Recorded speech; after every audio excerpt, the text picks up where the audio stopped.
dockyard, and it built the galleons for King Henry VIII and the ships for Queen Elizabeth I, which were to defeat the Spanish Armada. All dockyards need storage space, and Woolwich had the added requirement to prove guns for the men of war being outfitted there for the Royal Navy.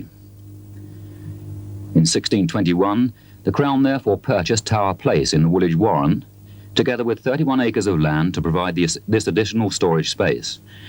By 1696, when the Royal Laboratory was built, Woolwich had already become a thriving collection of small workshops where repairs were carried out to gun carriages and shot, gunpowder and fuses were being manufactured. In 1716, the brass foundry was built, and with it, the foundations of what was to become the world-famous Royal Arsenal Woolwich. From 1717, when the brass foundry began producing cannon, Woolwich Warren grew steadily in size and importance. Many more storehouses appeared. A new laboratory was built, and by 1777, the eastern boundary of the 31-acre estate extended to cover 104 acres. The building of the Ordnance Store Department wharf and the digging of the canal which marked the eastern boundary was undertaken by convict labour who lived in hulks on the Thames awaiting deportation to Australia. They also began the building of the 2.5-mile 15-foot perimeter wall, which was completed in 1804, parts of which can still be seen today. In 1805, King George III commented that the Warren was an inappropriate name for what had become the National Arsenal.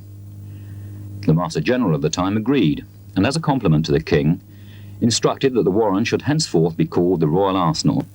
So, by the start of the 19th century, and under the stress of the Napoleonic Wars, Woolwich had developed from a series of small rural workshops into a swiftly expanding modern military factory.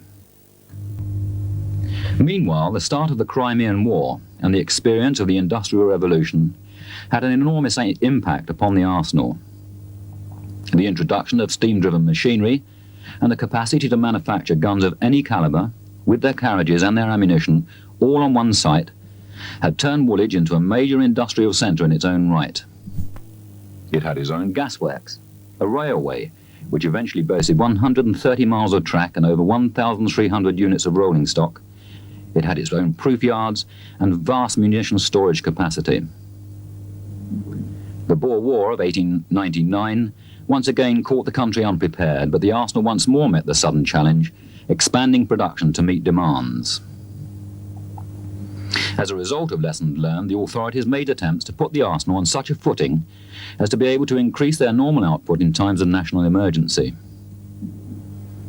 More land was therefore acquired on the Plumstead marshes for the creation of magazines, and by 1907 the arsenal covered 1,285 acres, though only 407 acres fell within the 2.5-mile boundary wall mentioned earlier.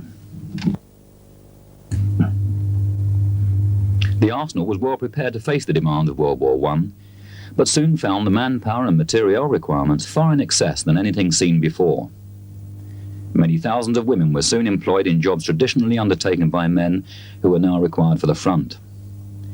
At the height of that war, over 72,000 people were employed in the arsenal, and it produced over 4,000 guns of all calibers and repaired 5,400 returning from the battlefronts.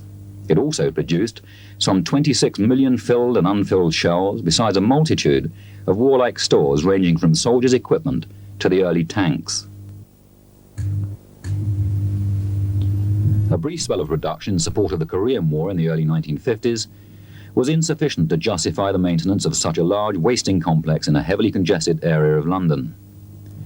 Necessary munitions work was now being undertaken at other modern ordnance factories widely dispersed throughout our country. Accordingly, the Royal Ordnance Factory Woolwich officially closed in 1967, thus bringing to an end nearly 300 years of storage, proof and production of the nation's warlike stores. Since 1967, much of the arsenal's grounds have been sold to the GLC for industrial buildings and the new Thamesmead housing estate. Only the officers' mess, the Royal Brass Foundry, and the now gaunt shell of part of the old Royal Laboratory are left to remind us of the very beginnings of a large slice of our country's history. Kings and princes, Marlborough, Wellington and Raglan, would barely recognise what is left to us today. But cannon and cannonballs, guns and carriages, all bearing the indelible marks of the broad arrow, lie in museums and guard entrances to palaces and parliaments throughout the four corners of the world, mute testimony to the greatness of what was once the Royal Arsenal Woolwich.